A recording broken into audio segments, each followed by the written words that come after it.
दोस्तों आज की वीडियो में हम जानेंगे फागुन महीने के शुक्ल पक्ष की आमलकी एकादशी के बारे में कि तिथि कब से प्रारंभ होगी, कब समाप्त हो जाएगी और इस दिन हमें क्या कुछ करना चाहिए, क्या नहीं करना चाहिए, किस तरह से हमें पूजा करना चाहिए, अगर पीरियड में है तो किस तरह से पूजा करें, घर में आंवले का पेड़ नहीं है तो फिर हमें किस तरह से पूजा करना चाहिए।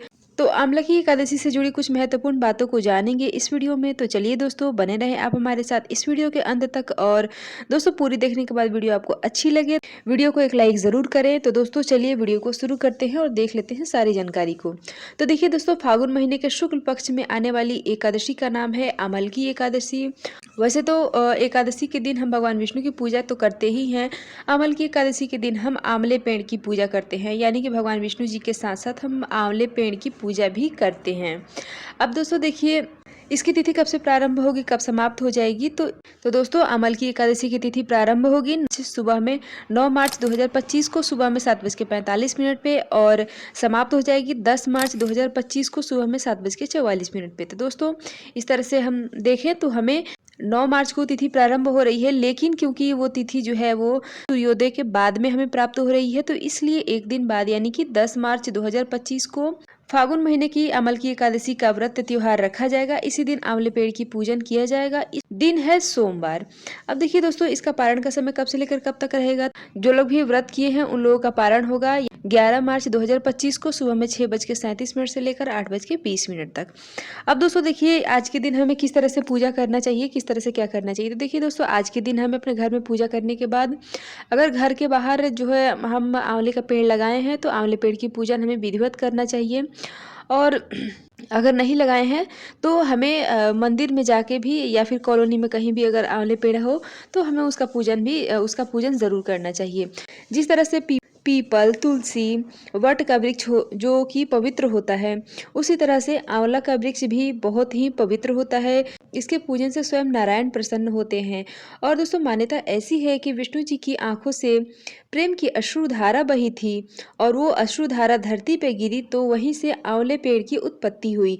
तो इसलिए आमलकी एकादशी के दिन हमें आंवले पेड़ की पूजन ज़रूर करना चाहिए। अब दोस्तों देखिए, पूजन हमें किस तरह से करना चाहिए। तो देखिए दोस्तों, आपको कुछ सामग्री की ज़रूरत होती है, जैसे कि हमें दीपक, जल और पीला फूल चाहिए। भोग लगाने के लिए अगर आपको आंवला मिल जाता है तो आंवला भी ले लें, आप भोग लगा सकते हैं।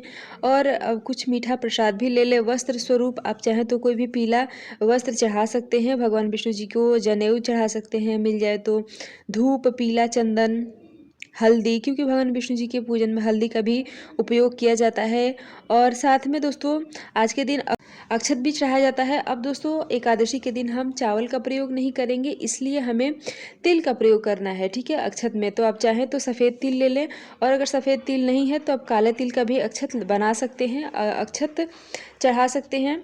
अब दोस्तों देखिए, इस एकादशी को रंग भरनी एकादशी भी कहा जाता है। तो इसलिए आज के दिन हमें अबीर भी ज़रूर चढ़ाना है, यानी जो सूखा रंग होता है, गुलाल होता है, उसको भी हमें ज़रूर चढ़ाना है। घर में अगर लड्डू गोपाल जी रखे हैं तो उनके साथ होली अवश्य खेलें।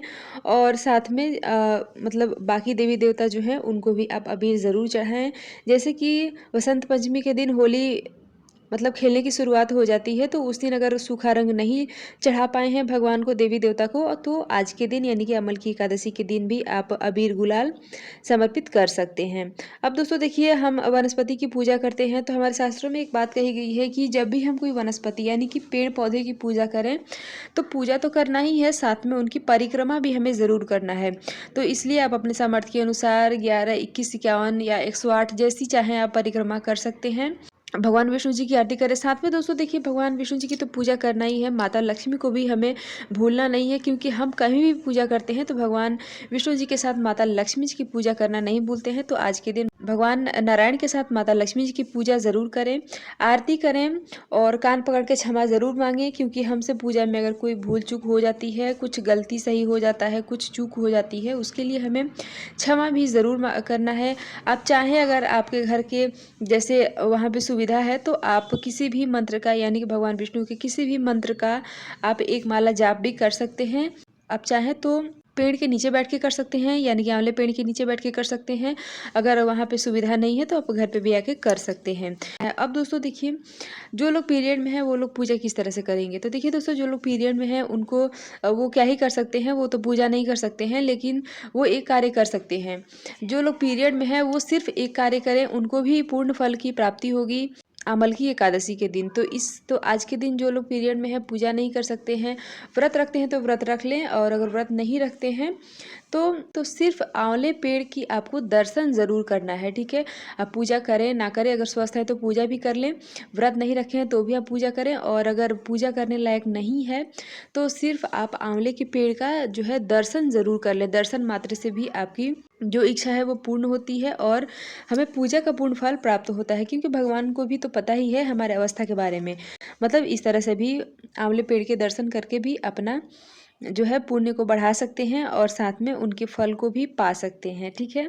तो आशा करती हूँ दोस्तों कि फागुन महीने की एकादशी व्रत की जानकारी आपको अच्छी लगी होगी। वीडियो पसंद आया हो तो एक लाइक ज़रूर करें, और दोस्तों मिलती हूँ इसी तरह से एक और नए वीडियो के साथ। तब तक के लिए बाय।